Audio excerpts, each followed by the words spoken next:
Welcome to Luca and Miguel. Enjoy the video. You need permissions first. Grant screen record, microphone, and storage so Xrecorder can save and capture audio.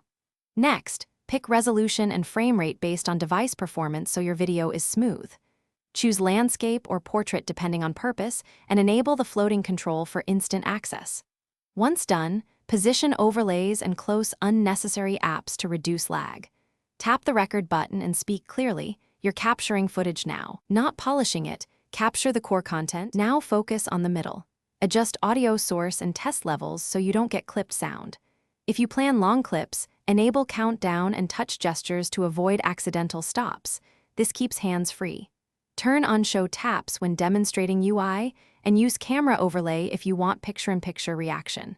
Make sure bitrate and resolution are balanced for file size versus quality. Once configured, perform a short test clip and inspect both video and audio.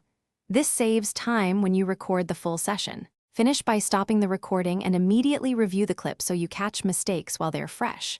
Use the built-in editor to trim intros, add simple transitions, and export in MP4 or your preferred format.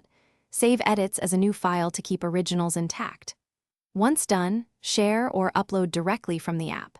If Xrecorder crashes or stutters, clear the app cache, free background RAM, and lower resolution. That simple fix resolves most performance issues quickly.